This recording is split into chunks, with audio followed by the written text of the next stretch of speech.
উৎসবের চালচিত্রে বাদামতলা আসার সঙ্গে এবছরের ভাবনা, যেটা শুকনো লঙ্কা, সেই শুকনো লঙ্কা দিয়ে কিন্তু একটা ঝলক আমি পাচ্ছি একটু দূর থেকেই। সময় যখন পুরোপুরি রূপ পেয়ে যাবে তখন ঠিক খোলসা হবে জিনিসটা কিভাবে সেজে। আমরা যে রান্নায় তেজপাতা ব্যবহার করি সেই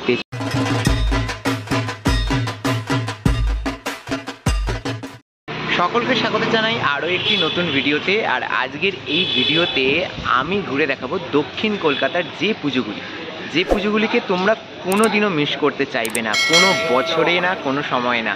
আমি অন্তত মিস করি না, কেননা দক্ষিণ কলকাতার রাজা যদি বলতে এই তিন পুজো, একেবারে একটা রাস্তার উপরে তিনখানা পরপর পুজো। বাদামতলা আসার সঙ্গ, ছেষট্টিপল্লী এবং নেপাল ভট্টাচার্য স্ট্রিট। নেপাল ভট্টাচার্য স্ট্রিটের এই রাস্তায় এই তিন পুজো প্রত্যেক সময় কিন্তু প্রত্যেক বছর দুর্গাপুজোর সময় দেখে থাকে, কেননা কালীঘাট মেট্রো স্টেশন থেকে নেমেই এই তিন পুজো একেবারে পরপর আমরা দেখতে পাই। এবছর বাদামতলা আসার সঙ্গে যে খুঁটি পুজো ছিল, সেই খুঁটি পুজো তো আমি এসেছিলাম, ঘুরিয়ে দেখিয়েছিলাম তাদের এবছরের ভাবনা উৎসবের চালচিত্রে। সেই উৎসবের চালচিত্রের ভাবনা কীভাবে সেজে উঠছে, প্রথমে আমি বাদামতলা আসার সঙ্গে প্রস্তুতি ঘুরে দেখাবো, তারপর এই রাস্তা ধরে সোজা চলে গেলে ছেষট্টিপল্লী, সেই ছেষট্টিপল্লীর প্রস্তুতিও ঘুরে দেখাবার চেষ্টা করব। তো চলো ভিডিওটা শুরু করা যাক। বাদামতলা আসার সঙ্গে সামনে গিয়ে একদম দেখা হচ্ছে। এই দৃশ্য দেখলে সকলের মনেই কিন্তু আনন্দ জেগে ওঠে। বাঁশের যে হোর্ডিংয়ের গেট, সেই গেট পড়ে গেছে, আর উৎসব একেবারে আর কিছুদিন পরেই মাত্র। চলে এসেছি দক্ষিণ কলকাতার গর্ব বাদামতলা আসার সঙ্গের একেবারে পুজো প্রাঙ্গণের সামনে। মণ্ডপ নির্মাণের কাজ জোর কদমে চলছে। তো একেবারে মণ্ডপের সামনেটায় যাই, গিয়ে তোমাদের দেখাই এবছরের যে মণ্ডপ, সেই মণ্ডপ ঠিক কীভাবে সেজে উঠছে। এটা হচ্ছে মূল এন্ট্রেন্স। তোমরা প্রত্যেকেই জানো যে আষাঢ় সঙ্ঘের যে পুজোটা বেসিক্যালি একেবারে রাস্তার ওপর হয়ে থাকে। তো এই যে রাস্তার ওপর তিনটে পরপর পুজো আমরা প্রত্যেক বছর দেখতে পাই, এবছরেও তার অন্যথা না। এই তিন পুজোই প্রত্যেক বছর আমাদের চমক দেয়। এবার প্রবেশ করেই আমি যেটা দেখতে পাচ্ছি, প্রথম থেকে আমি তোমাদের দেখাতে থাকছি, প্রবেশ করেই যেটা দেখতে পাচ্ছি বিশাল বড় বড় দুটো এরকম ড্রামের মতো টিনের যে কাজ এখানে করা হয়েছে। আর এই দিকটাতে কিন্তু একটা বিশাল বড় এরকম বাড়ির মতো স্ট্রাকচার দাঁড় করানো হয়েছে। এইদিকে একটা ফ্যাক্টরির মতো কিছু আমি দেখতে পাচ্ছি, যে ফ্যাক্টরির মাথাতে এই জিনিসগুলো থাকে। তো এইটা হচ্ছে মোটামুটি বাইরের সাইডটা হচ্ছে এই রকম কিছুটা দেখতে লাগছে। এইবার যদি আমরা একটু ভেতরের দিকটাতে যাই, ভেতরের দিকটাতে যদি এগোই, তাহলে ভেতরের দিকে কি দেখতে পাবো, চলো গিয়ে দেখাচ্ছি। আচ্ছা, এইখানে যেটা দেখতে পাচ্ছি, এখানে লেখা রয়েছে উৎসবের চালচিত্রে বাদামতলা আসার সঙ্গে এবছরের ভাবনা, যেটা খুঁটি পুজোর দিন তোমাদের সাথে শেয়ার করেছিলাম। সেই উৎসবের চালচিত্রকে একেবারে আয়রন বেসের ওপর দিয়ে কিন্তু লেখা হচ্ছে। আর এইগুলো কিন্তু পুরোপুরি রাত্রিবেলা যখন আসবে, যখন লাইটের কাজগুলো হয়ে যাবে, তখন জিনিসগুলো আরও দেখতে সুন্দর হয়ে উঠবে। তো টোটাল যে জিনিসটা, সেটাই আমি দেখতে পাচ্ছি পুরোপুরি আয়রন বেস ওয়ার্ক। আর ওপরগুলোতে এরকম চিমনির মতো কিছু কিছু করে রাখা রয়েছে। আর এই হচ্ছে একদম ভেতরের দিকটা যেটা দেখতে পাচ্ছি, পুরোপুরি কিন্তু একদম টিনের কাজ করা হয়েছে।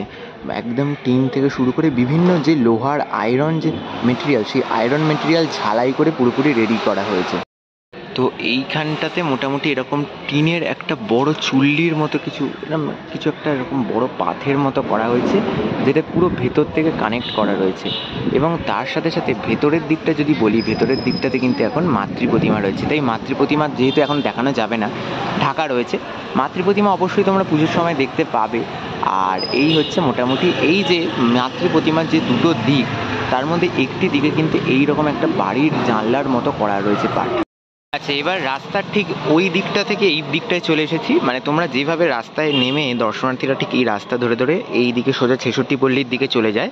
তো এই রাস্তাটার ওপরে আবার এই দিকটা থেকে যেটা দেখতে পাচ্ছি, এই দিকে কিন্তু এরকম লম্বা এরকম চুল্লি বা পাহাড় যেরকম মতো এরকম কিছু একটা করা হয়েছে। এখনো পর্যন্ত ঠিকভাবে বুঝতে পারছি না যে এই জিনিসগুলো আসলে কি।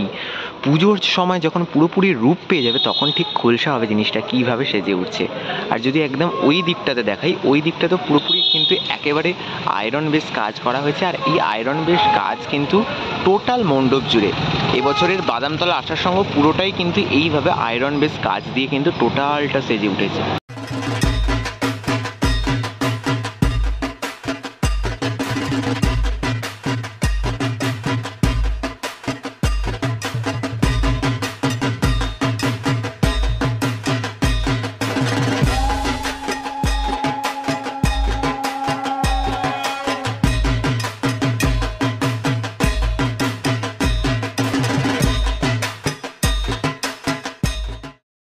এই হচ্ছে বাদামতলা আসার সঙ্গের মণ্ডপ। সেখান থেকে একেবারে সোজা যদি চলে যাই তাহলে সামনেই যে মণ্ডপটি দেখতে পাচ্ছি সেটি হলো ৬৬ পল্লীর মণ্ডপ।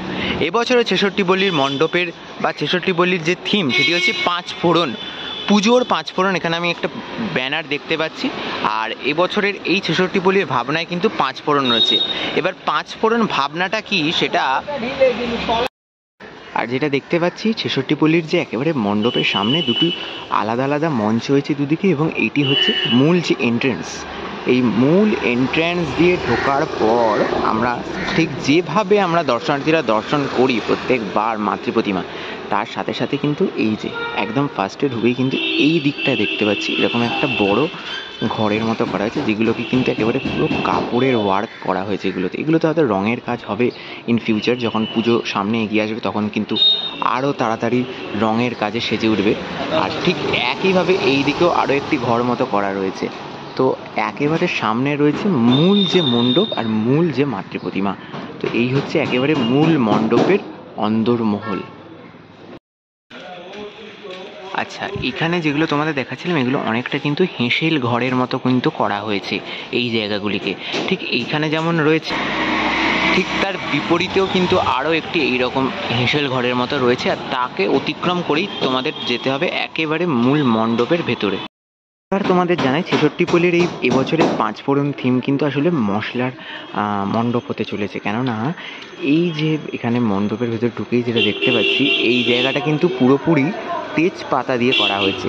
আমরা যে রান্নায় তেজপাতা ব্যবহার করি সেই তেজপাতাকে কিন্তু এখানে ব্যবহার করা হয়েছে। আর তার সাথে এখানে একটা বিরাট বড় জাহাজ আঁকা হয়েছে। আমরা প্রত্যেকেই জানি যে ভাস্কো দা গামার যে ভারত যাত্রা, তার হাত ধরেই কিন্তু প্রথম মশলা আবির্ভাব হয়েছিল ভারতবর্ষে। সেই কাহিনী, সেই যে যাত্রা, সেইটা ফুটে তুলে দেখানোর জন্যই কিন্তু এখানে একটা বিরাট জাহাজ আঁকা হয়েছে। টোটাল যে ফ্রেমটা, এই টোটাল ফ্রেমটা কিন্তু তেজপাতা দিয়ে করা হয়েছে। এখানে দেখতে পাচ্ছি প্রচুর প্রচুর তেজপাতা লাগানো হয়েছে। আচ্ছা, আরও একটা জিনিস এবার দেখাই। এইখানে কিন্তু দাদার যে শুকনো লঙ্কা, সেই শুকনো লঙ্কা দিয়ে কিন্তু শুকনো লঙ্কা যে মোটাগুলো সেগুলো ছাড়াচ্ছে। আমরা প্রত্যেকের রান্নাঘরে যে শুকনো লঙ্কা দেখতে পাই সেগুলো মণ্ডপের বিভিন্ন হয়তো পার্টে সাজানো হবে। আর এইখানে তো তোমাদের দেখাচ্ছিলাম তেজপাতাকে কি সুন্দর ইউজ করা হয়েছে এই মণ্ডপে, দেখো। আচ্ছা, মণ্ডপের এই যে মূল যে পিলারগুলি হয়েছে সেগুলির ওপরে দেখো আমরা যে মায়ের রান্নাঘর জানি, মা দিদিমাদের সেই রান্নাঘরের কিন্তু সেই চিত্রগুলোকে কিন্তু এইভাবেই পিলারের ওপর ফুটিয়ে তোলা হয়েছে। যে রান্নাঘরের যে হেঁসেল ঘরের যে দৃশ্য, সেই দৃশ্যগুলোকে কিন্তু এই এতে রাখা রয়েছে, এই পিলারগুলোতে কিন্তু সাজিয়ে রাখা হয়েছে। আচ্ছা, এই হচ্ছে কিন্তু টোটাল যে ওপরের দিকটা মানে অন্দরমহলের উপরের দিকটা ঠিক এইরকম দেখতে লাগছে। আপাতত বাঁশ দিয়ে ঘেরা রয়েছে, কিন্তু এই যে পিলারগুলোতে এত সুন্দর করে আঁকা হয়েছে না এই ছবিগুলো, যে হেঁসেল ঘরের ছবি, সেইগুলোকে কিন্তু খুব সুন্দরভাবে ফুটিয়ে তোলা হচ্ছে এখানে। আচ্ছা, আরও একটা জিনিস দেখায় যেটা আমি দেখতে পেলাম, ঠিক এই জায়গাগুলোতে এরকম একটা করে স্ট্রাকচার রয়েছে, দেখতে পাচ্ছ? এই যে স্ট্রাকচারগুলো মণ্ডপের চারটে দিকে চারখানা রয়েছে, এখানে একটি, এই দিকেও একটি রয়েছে এবং এই পাশেও আরও একটি রয়েছে। তো এইরকম যে চারখানা স্ট্রাকচার, এগুলো আসলে মশলা রাখার যে তাক বা রান্নাঘরে যে তাকগুলোকে আমরা দেখতে পাই না, সেই তাকগুলোকেই কিন্তু এখানে ডিসপ্লে করা হয়েছে এইভাবে। আর দাদারা কিন্তু এইখানে এইরকম সরু সরু যে বাঁশের কঞ্চিকে কাপড় জড়িয়ে এইভাবে কিন্তু টোটাল এই জায়গাগুলোতে সাজাচ্ছে। এই জায়গাগুলো কিন্তু ইন ফিউচার আমরা দেখতে পাবো যে টোটাল প্যান্ডেল যখন কমপ্লিট হয়ে যাবে তখন কিভাবে সেজে ওঠে টোটালটা। তো মোটামুটি এই ছিল, এইভাবে কিন্তু টোটাল যে ৬৬ পল্লীর এবছরের মণ্ডপ সেটা সেজে উঠছে। আচ্ছা, ভেতরে কিন্তু এখন প্রতিমা রয়েছে, প্রতিমার যে তৈরির কাজ সেটি জোর কদমে চলছে। কেননা ৬৬ পল্লীর মণ্ডপই প্রত্যেক বছর প্রতিমা তৈরি হতে আমরা দেখতে পাই। আপাতত প্রতিমা দেখানোর অনুমতি তো কিন্তু নেই, তাই জন্য আপাতত মণ্ডপে কতটা কি কাজ হয়েছে সেইটুকুনি আমি তোমাদের ঘুরে দেখাচ্ছি। আচ্ছা, এটা তো মণ্ডপ থেকেই কিন্তু হালকা একটা ঝলক আমি পাচ্ছি, একটু দূর থেকেই আমি দেখিয়ে দিচ্ছি। মোটামুটি প্রতিমার যে ঝলকটা সেটা এইরকম কিছুটা হবে। প্রতিমা কিছুটা এইরকম দেখতে হচ্ছে। প্রতিমা কিন্তু একেবারে আমাদের মা দিদিমা যেভাবে রান্নাঘরে থাকতেন ঘোমটা দিয়ে, ঠিক সেইভাবে রয়েছেন। কিন্তু হালকা একটা ঝলক দেখিয়ে দিলাম। তো এই হচ্ছে টোটাল মণ্ডপটা। দূর থেকে রাস্তা থেকে যতটা দেখা যাচ্ছিল ততটাই মোটামুটি তোমাদের সাথে শেয়ার করছি।